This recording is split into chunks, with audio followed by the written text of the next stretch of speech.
What's going on, guys? B Flatten here with Gearless Moze episode 3. This is just going to be the highlights of all our bosses in episode 3.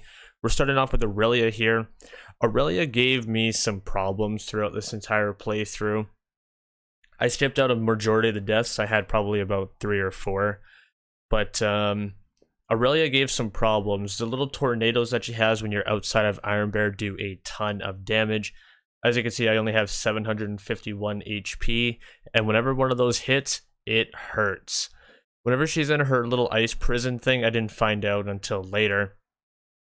You can throw grenades to break the ice prison instantly, or if you're in your Iron Bear, you can go right up to it, melee it, and it'll automatically break. This gets Aurelia out of her ice prison very, very quickly, and it also makes it so that she cannot heal. I use the majority for my boss fights. I use the railguns. The dual railguns for the majority of the boss fights do a ton of damage. When you're in Daka Bear, like I'm sitting in right here, I can shoot all the little mobs around, and because of Grizzled, I can get my cooldown almost instantly. It's very, very nice to have. As you can see, my cooldown is almost back to the next Iron Bear. The Auto Bear is going around and doing a lot of damage. I got hit for a truck right there. That was a truckload of damage. But in this run, after about 5 or 6 failed attempts, Aurelia ends up going down in our playthrough, and we move on to our next boss fight.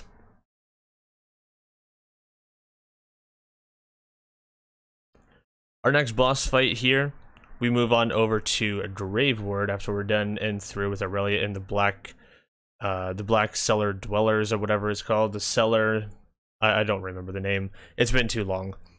But we go on to fight Graveword. Graveword is here. Graveword was also an interesting fight. It took me, I think, this was only my second try. There wasn't a lot of deaths in this one. Graveword doesn't do a ton of damage to me. You can avoid the majority of Graveword's attacks, and everything is fine. I switched over to railguns for the middle of this fight. I don't know why I'm throwing nades here, to be honest with you. But I switched over to railguns into the middle of this fight, because railguns do a ton of damage to him whenever it targets automatically. Jump into the bear. I was waiting for his fist to come down here, because I wanted to do the railgun damage to his fist. That's where a majority of the damage was coming through. It's a really good high crit spot. Sitting in Daka Bear here, the railguns just automatically hit Graveword in the face. Sitting down in the turret also procs a lot of our gun damage skills, which is very, very key for this fight. It also allows for Grizzle to take over and into effect. Jumping out of the bear early also gives us some cooldown, which is the most important part about this entire run, is how much cooldown can you get. If you don't have any cooldown, you are screwed. Outside of your bear, you are pretty much useless. There's not a lot that we can do because we have no gear, we have no items, we have no way to defend ourselves. The good thing with the mobs here is that Grizzled, every time we kill one of these little lads here, we get a ton of cooldown time. At max Grizzled, we get a total of 5 seconds, so we killed 3 enemies there. That's a 15-second cooldown just for running over those little guys. And we automatically have our Iron Bear back. That's the key. He's going to slam his fist, we get out of the way, we jump out of our bear, we get a ton of cooldown returned to us because of that. Jump into the Daka Bear, he sits down, and now we can do a ton of damage to Graveword. It was just a long, tedious fight rather than a hard fight. I didn't really get pressured too much, but Graveword has a ton of health on first playthrough, and it's kind of a tedious fight. I almost went down there. A lot of HP on the ground from the ads. We were safe the entire time. This attack you can avoid very, very easily. Just go in between the corrosive balls and you're fine. And we just watch, rinse, and repeat Graveword between our cooldown times. Jump back into our bear. Get out of the bear. Into the Daka Bear turret, and we just go back to melting Graveword. Now when Graveword's doing that animation, there's a ton of damage reduction, it seems, or you're just not hitting Graveword enough to do any of the crit damage. But as he slams his head into the ground, Auto Bear is going to take over, do a ton of damage. I throw nades for some reason in between my cooldown, even though it's not going to do any damage. I don't know why I did that. Maybe I'm hopeful that my grenades will actually do some damage one of these days. One more bear should clear off Graveword here, and we can move on to our next boss. Our next boss here is Agonizer, a 9000. Just like every other boss fight, we jump into our bear, we jump out of our bear, we have our Duck Bear going ham with the turret, and we're also using railguns for this as well. The railguns do a ton of damage, even though they have a long charge up time and cooldown time. I died a couple of times to Agonizer because there was a few instances where I didn't have my Iron Bear, and either an ad hit me or a random AoE attack, like he has all these fire attacks everywhere. They were kind of annoying. Avoiding those was a pain in the ass, but if you can avoid them, and if you can avoid his like big giant knife and everything and dodge them successfully, you won't have too much of a problem. It should only take like 1 or 2 Iron Bears with a couple railguns going after Agonizer, and you should be pretty much clear.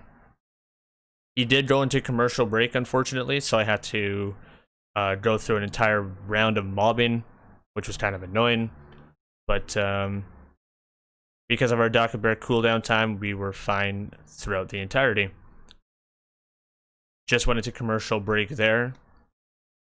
I don't know how I missed that. It went clear right over that Fanatic's head. I don't know how that missed. I jumped out of the bear there so I can refund my own cooldown. I thought maybe I was going to have enough cooldown time before Agonizer came back. I was wrong. I almost made a huge mistake here. And this could have cost me dearly. But Auto Bear did some damage while it was still alive. I had to do some of that dodging that I was talking about earlier, avoiding the Fanatics, sliding, and avoiding all the AoE attacks. That was a pain. Had to hide there, then I ran there, wait for the AoEs to go through. I meleeed that guy just so that the AoE from Agonizer would kill it off, just to give me enough time to get back into the Auto Bear and finish off the remainder of Agonizer's armor. As soon as Agonizer's armor is done, he has the core. You shoot the core a couple of times, and after you do that, that is the entirety of Agonizer. Now, you do have to be in bear in order to hit this core, otherwise you're not going to be doing any damage to it with nades or any other method. So you have to be in the bear for this. Gotta hit it. And then once you do, Tannis takes over, blows up Agonizer, you kill Pain and Terror, and we can move on to our next boss. Tannis is looking like a badass here. Oh, I love this scene so much. So Agonizer's done, and we can move on to our next boss. Our next boss on the list is Troy Calypso. Now we go all the way back to Pandora. We go fight Troy Calypso. Troy was a major pain. Troy was a major pain to me, because Troy Calypso has multiple immunity phases. Every single time you cut out a third of his HP, he, or not even just a third, just like a fourth. He has 4 bars there. Every single time you cut out a fourth of his HP, Troy Calypso will go into an immunity phase. He does a big AoE attack. He does a lot of dodging. He is very aggressive when he's not there. And he is just a major pain. That's one of his big attacks where he avoids a lot of your Iron Bear attacks. He gets really mad. Lots of AoEs. Lots of times where you're on the defense and you have to dodge. If you get hit by like any combo of his attacks, you are going down, and there's not really a big chance for revival. In the first little phase here, there's not a lot of ads, there's not a lot of mobs, so you can't really utilize Grizzled. So this was a very tough fight. This was a very tough fight indeed. This took me probably about 5 or 6 tries, maybe 4. I might be a little off. But this definitely took a few tries for sure. Yeah, see, he's doing his AoE attack even though he's in his immunity phase. Sometimes that happens. I don't think it's supposed to, but sometimes it does. Hit me with one of his combos and I'm at 100 HP. This, I thought I was going to die to. You gotta be able to dodge his, all of his AoEs. If you don't, you're screwed. Here's another one of his AoE attacks where he is, in his immune phase. This is where he starts summoning mobs, so this is where you have to take over for Grizzled. I think I paused here just to take a little breather, because I was pressured. But, when he does that big fire AoE, that's when he starts to summon mobs. And when he starts to summon mobs, that's when you can take over and utilize Grizzled. You have to utilize Grizzled as much as possible in this fight specifically, because you need to be in your bear almost at all times. Daka Bear, that is. So I'm sitting here in Daka Bear. I'm trying to kill off these little ads here, while the Auto Bear takes over and starts shooting the big railguns. Because as soon as Troy comes back, I get to get a few hits in, and I need my bear as soon as possible because I'm still at 100 HP, and he's mad at me. That was very close. That was very, very close. I'm not honestly unsure how that hit. I'm very, very unsure how that did not hit. But it didn't. So Troy's going to come attack and go right after the bear. He's going to go back to his center to do his big slam. All I can really do is just sit here and hope to God that the Iron Bear does a ton of damage through Auto Bear. Now I'm healing because I have a skill called Vampire.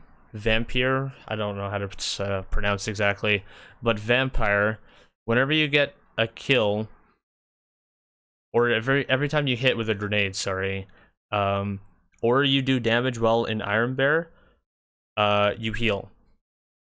It's a very, very, very important skill, because whenever you hit with a grenade, vanilla grenade, or if you're in your bear, you heal. And it's very, very important to heal, because when I'm at 100 HP, if any one of these attacks hits, I'm screwed. While I'm sitting at 1200 HP, I might be able to take one more shot. And every single hit counts in a challenge run like this. Every hit counts. Because of that healing, I was able to have a little bit of a breather, a little bit of a relief. And because I got into my Daka Bear once again, while the railguns are clearing.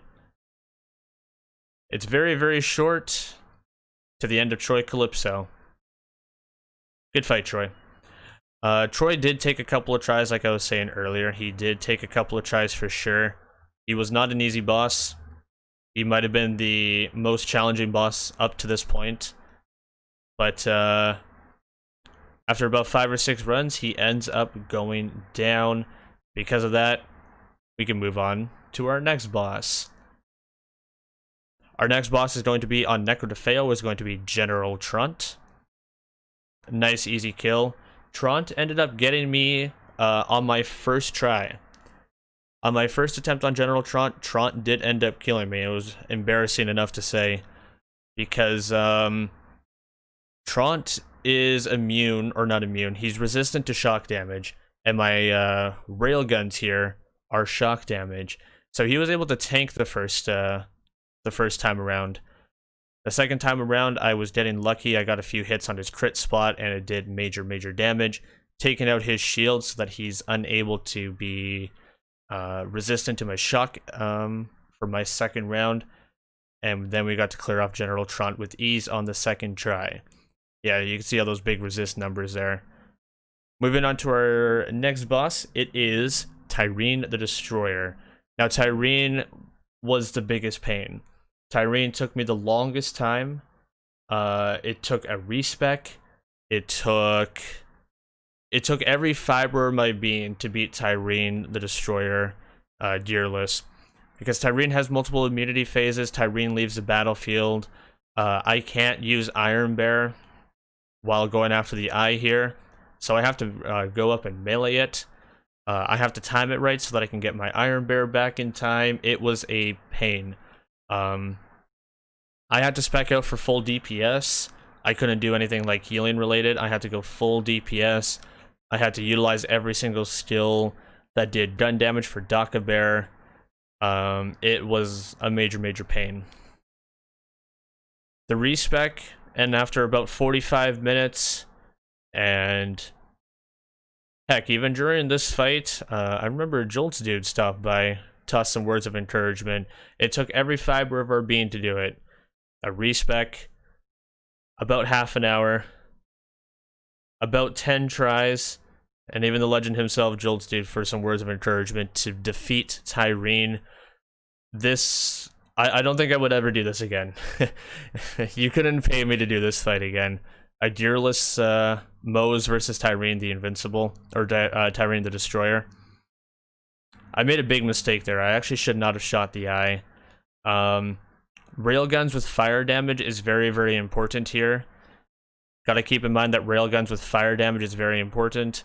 And also having Specialist Bear in the green tree. Specialist Bear in the green tree is very important to have because you're doing 60% damage if you have matching guns. If both of your guns are railguns, they're both 60% extra damage. You need to go full DPS for this fight. If you're not, you're going to be a sitting duck, you're going to be caught out of your Iron Bear, you're going to be caught off guard, and that's when she's going to kill you. Most of her AoE attacks will kill you in one hit. She has a lot of adds that are flying, so you can't even melee to revive yourself. The railguns, when you're in your Iron Bear, they are hard to hit those flying enemies, and you need the railguns to do major damage. Oh, Victoria with an absolute sweet raid. What a kind person. I remember this now. What perfect timing, too. Just before Tyreen the Destroyer was done on Gearless Moze. What perfect timing. So when you're out of your Iron Bear here, during her phases where she's in, like, on her knees, and you have to melee her eye, for example, or after you melee her eye and she's still on the ground vulnerable, this is times where you can utilize your cooldown for your Iron Bear. These are very important times to maximize. I thought I was going to die there, and if she would have hit me with any of her attacks, I would have died there. She has a lot of adds around here. I was very worried. If I got hit by one of them, I was probably dead. But we got into our Iron Bear with a couple seconds of cooldown. Tyreen is off the map right now because of the AoE. I decided to take this opportunity to mob just in case I needed to utilize Grizzled. Sliders with a sub, what a kind soul. She leaves as soon as I hit her too. I thought I was dead. But no, I had just enough time in my Iron Bear to take out Tyreen.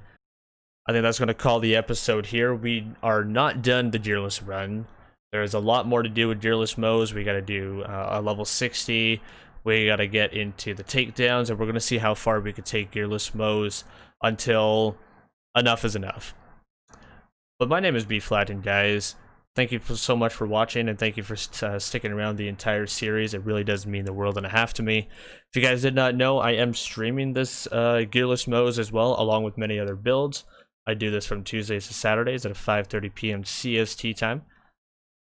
Twitch sees it first, YouTube sees it second, so if you want to see it live and done, that is where you can find me, twitch.tv/bflattened. But that's going to call it there. Guys, my name is B-Flattened, and I'm signing on out of here. Take care, everybody. Laters.